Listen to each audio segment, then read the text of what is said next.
사랑하고 축복합니다. 예수님 부활이 내 삶의 부활입니다. 네. 예수님의 부활이 저와 여러분의 삶의 부활이 될 줄 믿습니다. 우리 옆에 계신 분과 함께 이렇게 인사하겠습니다. 부활을 축복합니다. 네. 네. 오늘 봉독한 말씀을 가지고 비어있는 무덤이라는 제목으로 함께 은혜를 나누려고 합니다.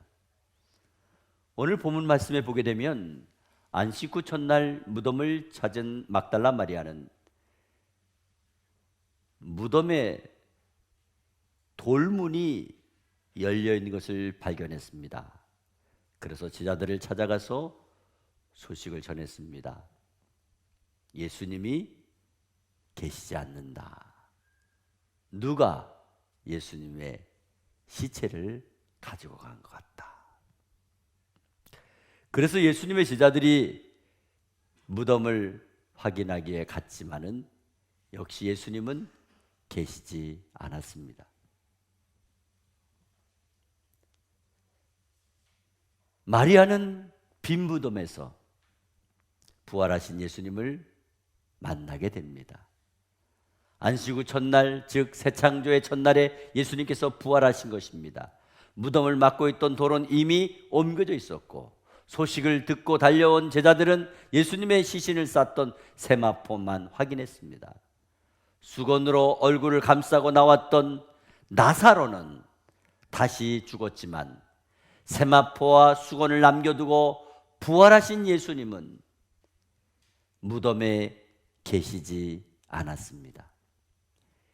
이 세상을 살다 보면 마치 무덤 속에 있는 것 같이 앞이 캄캄하고 보이지 않는 어두운 상황을 경험하게 되겠지만은 두려워하지 마시기를 바랍니다.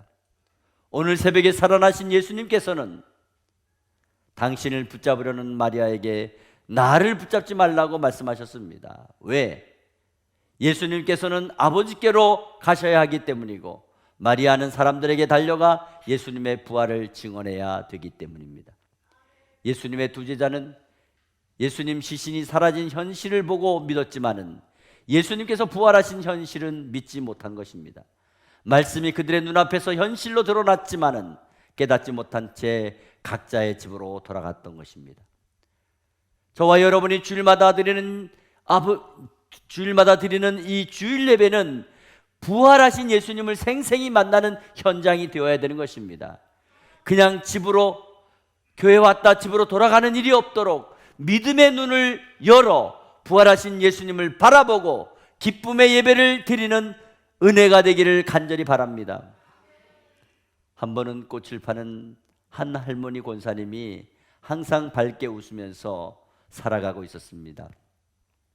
생활이 넉넉하지 않고 옷은 남루하며 꽃을 팔면서 힘들게 피곤하게 살아가고 있지만 항상 기쁜 표정을 지으며 밝고 환하게 살았습니다. 그래서 동네 사람들은 이 할머니를 행복 할머니 또는 웃음의 할머니, 기쁨의 할머니 이렇게 불렀습니다. 하루는 어떤 분이 물었습니다. 할머니는 어떻게 이렇게 항상 기쁘게 사세요? 그랬습니다. 그때에 할머니는 이렇게 대답했습니다. 아니야, 나도 어려운 일도 많고 슬픈 일도 많아요. 하지만 예수님의 십자가와 부활을 생각하면 항상 기쁘답니다. 금요일에 십자가에 못 박혀 죽으셨지만 3일 만에 부활하신 예수님을 생각하면 내가 오늘 당하는 이 어려움이 바로 며칠 지나면 부활이 될 줄을 믿고 좋아질 줄 믿고 좋은 날이 올 줄 믿고 시험이 해결될 줄 믿고 짐을 벗어버릴 것을 믿고 어려움이 다 해결될 것을 믿고 살기 때문에 항상 기쁘게 사는 거지요. 이렇게 말했답니다.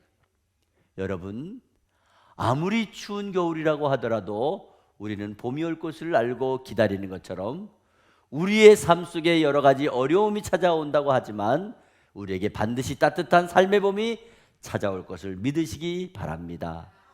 이처럼 우리 삶에는 부활의 주님이 계신 것을 꼭 믿고 또 담대하게 살아가는 은혜가 있기를 간절히 바랍니다. 오늘 여러분의 가정에 생각했던 대로 잘 안 되고 힘이 들고 어려운 일이 있을 수 있습니다. 며칠만 더 기다려 보시기 바랍니다. 행복 할머니처럼 기다려 보시기 바랍니다. 부활의 주님을 믿고 기다려 보시기 바랍니다. 여러분의 가정, 여러분의 앞날, 여러분의 사업, 여러분의 일터, 여러분의 가정, 여러분의 자녀들에게 봄날이 찾아오게 될 줄 믿습니다. 하나님을 경외하고 하나님을 믿는 자 한 사람 한 사람에게 다 삶의 부활이 찾아오게 될 줄 믿습니다. 은혜가 풍성한 하나님은 믿는 자 한 사람 한 사람 어제나 오늘도 언제든지 변찮고 보호해 주시네. 주여 성령의 은사들을 오늘도 내리어 주소서. 성령의 뜨거운 불길로서 오늘도 충만케 하소서. 부활의 신앙은 신비한 것입니다. 부활의 신앙으로 살면 주님께서 한 사람 한 사람 보호해 주시고 인도해 주는 것을 알게 되는 것입니다. 지금 좋은 집이 있지만은 앞으로 더 좋은 집이 나오면 더 좋은 것입니다. 지금 좋은 차를 타고 있지만 앞으로 훨씬 더 좋은 차가 있으면 더 좋은 것입니다. 지금 집에 김치 냉장고가 있지만 앞으로 훨씬 더 좋은 그런 김치 냉장고가 나오면 더 좋은 것입니다. 지금 핸드폰을 가지고 있지만 앞으로 더 좋은 핸드폰을 가지게 되면 더 좋은 것입니다. 지금 살기 좋은 때라고 말하고 있지만은 앞으로 훨씬 더 살기 좋은 때가 온다는 것을 믿으시고 살아가는 저와 여러분이 되기를 바랍니다. 이것이 바로 부활 신앙을 가진 자의 삶인 것입니다. 우리 그리스도인의 자랑은 바로 비어있는 무덤이라는 것입니다. 여러분 세계 4대 성자들의 무덤을 가보면 다 크고 또 아주 대단하죠. 그러나 우리 예수 믿는 사람은요, 그런 무덤을 자랑하는 게 아니고 빈 무덤을 자랑하는 거예요. 사망 권세, 무덤 권세, 죽음 권세, 그 무덤을 여시고 그 무덤을 이기시고 다시 살아나신 예수 그리스도께서는 우리의 믿음이요, 우리의 소망이요, 우리의 자랑이 되는 것입니다. 이것이 성도의 힘이요, 이것이 성도의 능력입니다. 우리는 힘써서 오래 사는 것이 아닙니다. 우리 힘과 우리 능력으로 문제를 해결하는 것이 아닙니다. 죽음의 문, 절망의 문, 무덤의 문을 박차고 나오신 예수님으로 말미암아 우리는 모든 일에 승리하게 되는 줄 믿습니다. 예수께서 이르시되 나는 부활이요 생명이니 나를 믿는 자는 죽어도 살겠고 무릇 살아서 나를 믿는 자는 영원히 죽지 아니하리니 이것을 내가 믿느냐 말씀했습니다. 여기서 중요한 게 뭐예요? 믿는 것이 가장 중요하다는 것입니다. 믿는 것이 최고라는 것입니다. 이 세상에는요, 윤리도덕이 있습니다. 윤리도덕보다 더 높은 것이 믿음이라는 것입니다. 이 세상에는 지식이 있고 과학이 있습니다. 그러나 지식이나 과학보다 더 강하고 더 능력이 되는 것이 부활을 믿는 믿음인 것입니다. 우리는 도덕적인 수준에만 머물러 살고 있으면 절대 안 됩니다. 예수 그리스도를 부활의 주님으로 믿는 최고의 자리에 나아가야 될 줄로 믿습니다. 지식적으로, 과학적으로는 예수님께서 다시 살아나신 것을 이해할 수 없을 것입니다. 믿어지지 않을 것입니다. 그러나 신앙을 가지고 믿음으로 받아들이면 모든 것이 다 믿게 되고 확신이 되는 것입니다. 성도의 최고 무기는 부활이라는 것을 알아야 됩니다. 성도의 최고 승리는 부활의 주님을 믿는 것입니다. 과거에 우리나라도 과학 문명 문화가 발달되지 않았습니다. 그래서 너무 무지하고 무식하게 살았습니다. 여러분 한번 생각해 보세요. 사람이 무지하면요 상대하기가 힘들어요. 우리나라의 대원군이 다 막아놨잖아요. 아무도 못 들어오게. 만약에 그 상태로 우리가 계속 산다고 한번 생각해 보세요. 우리나라가 어떻게 되겠습니까? 그러나 그렇게 무지하게, 그렇게 가난하게, 그렇게 힘들게, 그렇게 어렵게 살아가다가 우리나라에 선교사님들이 들어와서 교회를 세우고 학교를 세우고 서양의 지식이 들어오고 서양의 과학이 들어오기 시작했던 것입니다.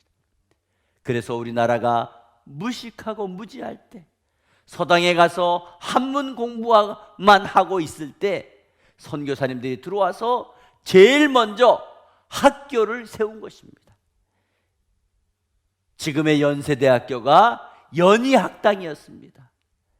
배제학당이 이화학당, 이화대학교, 숭실학당, 숭실대학교, 배제학당이 배제대학교. 선교사님들이 세운 학교들입니다. 그때 신앙의 눈을 뜬 것입니다. 그때 지식의 눈을 뜬 것입니다. 그때 과학의 눈을 뜬 것입니다. 그때 부활의 주님을 만나고 모든 눈을 밝히 뜨게 된 것입니다. 그래서 예수를 믿는 신앙이 최고라는 겁니다. 아무리 똑똑하고 아무리 성경적인 지식이 많아도 거기에 머물러만 있으면 구원받을 수 없습니다. 천국에 갈 수 없습니다. 최고의 능력, 최고의 힘, 최고의 기쁨, 최고의 부요함은 예수님의 부활을 믿는 신앙의 삶인 줄 믿으시기를 바랍니다. 그래서 이 세상에 최고로 축복받는 나라들은요 과학이 발달된 나라가 아닙니다.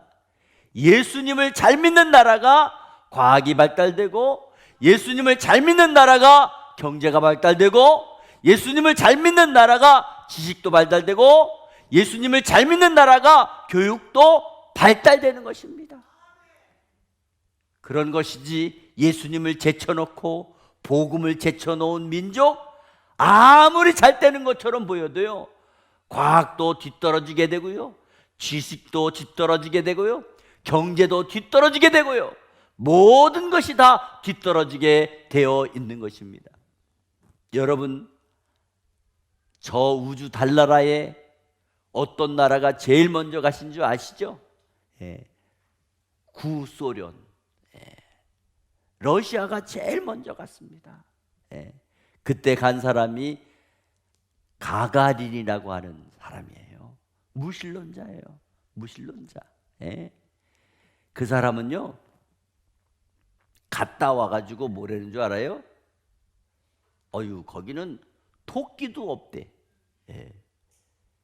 그리고 가보니까 삭막하다는 거예요. 아무것도 없다는 거예요. 그러면서 하는 말이, 가보니까 하나님이 없대. 거기 있는 줄 알았나 봐요. 그런데 미국의 암스트롱, 그 사람은 미국의 최초의 우주인이잖아요. 갔다 와서 뭐라 그랬어요? 하나님께서 지으신 그 아름다운 우주를 내가 보고 왔다. 하나님은 살아 계십니다. 보는 시각이 다른 거예요. 말하는 상태가 다른 거예요. 소련이 제일 먼저 갔잖아요. 그런데 지금 어떻게 되었습니까? 자기 것만으로 만족이 안 되니까 옆에 있는 나라를 침공해가지고 전쟁을 일으켰습니다. 지금 세계에서 경제가 가장 어려운 나라 중에 하나가 러시아입니다. 요즘 제일 가난한 나라 북한은 어때요? 핵폭탄 만들었잖아요. 핵폭탄, 그거 쉽게 만들 수 있는 거 아니잖아요. 물론 우리나라는 지금 경제적으로 또 과학적으로 발전돼서 쉽게 만들 수 있을지 모르지만 저 북한은 그거 아니잖아요. 핵폭탄 만들었어요. 또 인공위성도 만들었어요. 그리고 지난번에 한번 띄웠잖아요. 그런데 그게 뭐 대수예요? 그럼 뭐예요? 가난하게 살고 굶주려 죽고 무슨 의미가 있어요? 중국과 일본이 경제적으로 군사적으로 강대한 나라면 뭐합니까? 뭐예요? 20세기에 들어와서 미국이 바다를 포기하고 라이트라고 하는 목사님 아들 라이트 형제가 비행기를 개발해 가지고 공중을 점령하면서부터 300년 동안 세계를 주도하던 영국의 힘이 미국으로 넘어가서 아직까지도 세계를 주도하고 있는 나라 미국 아닙니까? 미국이에요. 복음이 부활이 능력이 되어 그 나라가 세계적인 나라가 되는 것입니다. 오래전에 남미에 잉카 제국이라고 하는 나라가 있었습니다. 잉카 제국은 남미 안데스 산맥을 중심으로 해가지고 14세기부터 16세기까지 굉장히 막강한 힘을 가지고 남미 전체를 정복하고 통치했던 그런 민족입니다. 그러나 1532년에 스페인 피사로의 군대 180명이 27마리의 말을 타고 들어가서 잉카 제국이 완전히 무너지고 말았던 것입니다. 180명이 먼저 우호 관계를 맺자고 황제에게, 잉카 제국 황제에게 협약하자고 하니까 이 황제가 180명 정도면 뭐 얼마 안 됐는데 그래 좋다 이래가지고 연회에 참석하게 하고 우호 관계를 맺으려고 했던 거예요. 그러나 이 사람들은요 180명은 이미 그때 총을 소유하고 있었습니다. 연회에 참석한 수만 명이 180명에게 순식간에 다 정복당하고 말았던 것입니다. 가장 막강한 힘이 있는 무기를 가진 자가 세계를 지배하는 겁니다. 그 다음에는 더 큰 무기를 가진 자가 지배하는 겁니다. 또 굴복당하고 다시 지배하게 되는 겁니다. 삼국지나 중국 역사가 다 똑같은 것입니다. 조금 더 강한 자에게 항상 점령을 당하게 되어 있는 것입니다. 세계 국력의 질서는 이렇게 이어져 왔다는 것입니다. 이 세상의 가장 막강한 무기가 무엇입니까?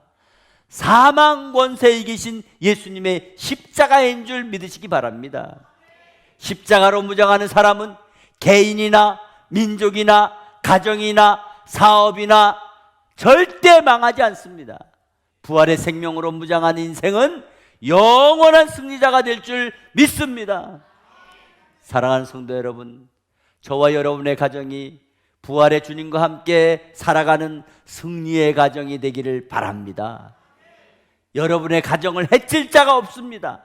영원히 여러분의 가정을 주님께서 지켜주실 줄 믿으시기를 바랍니다. 부활의 주님을 떠나는 것보다 더 불행한 일은 없는 것입니다. 부활의 주님은 못하실 일이 없는 것입니다.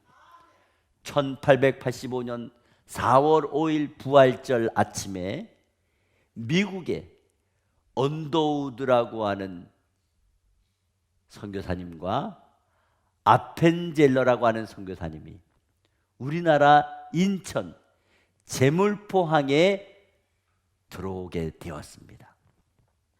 그 당시 모든 국제기구가 조선은 절대 안 된다고 부정적으로 말하고 있었고, 미국 선교에서도 조선만은 선교하기가 어렵다고, 버려진 땅이라고, 절망의 땅이라고, 소망이 없는 땅이라고 말했지만 이 두 청년이 부활절 아침에 소망을 품고 인천항에 내린 것입니다.